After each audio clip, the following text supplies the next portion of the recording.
而这个中华高中某一个3年的学生，早起7点到伫校门口举牌啊，就算经过同学，无人甲伊互动，伊嘛是讲完这个活动发起的原因甲目的，才来进入学校上课。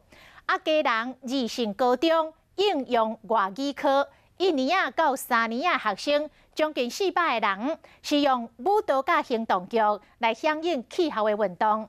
另外，台中特殊教育学校是由老师来发起，带领14个学生来举飘语来静坐，为这个气候变迁的议题来发声。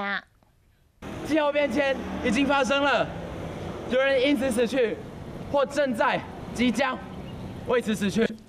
中华高中早时7点外，大家拢赶紧行入校园。高3的男同学陈彦廷徛伫校门口，手提牌啊念稿，响应3米5青年气候运动。我们不能因为只有少数人关心这件事情，然后就忽略它的存在。虽然伊这演讲无得到其他同学回应，但是由完讲完发起原因甲目的，就会当得到更较侪人注意。我在彰女，我挺 Greta。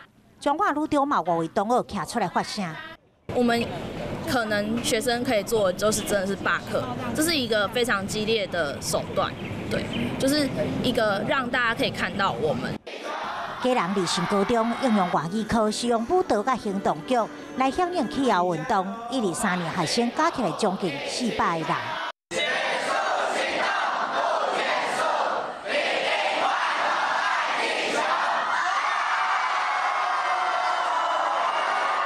发起人陈佩仪协选环教青年精选到圣地亚哥草木年会，回台了后，甲环境教育议题带回应用外语科，而且说服科主任做伙发起315青年气候运动。如果说我们自己都没有给自己有一个好干净的地球，有一个永续性，就是要去做这种活动的话，那我们可能以后我们看不到我们自己的未来。既然它是一个很好的环境教育，我们就刚好把握这一天。另外，台中的特殊教育学校老师带学生响应气候运动，只是表演方式是安尼。 14名学生在2名老师和1名助教的带领下举标语静坐，关心全球气候议题。他们说，未来每个礼拜5还要像现在这样举标语静坐。学生每天上课，拢会当看到空污机的变化。司令台上面有一个旗子，在上面有那个全台湾的空气污染的那个旗子啊。每天都看得到，对不对？有。所以觉得空气不太好。我会一直持续到毕业之前。不过每礼拜5静坐举标语，敢袂使。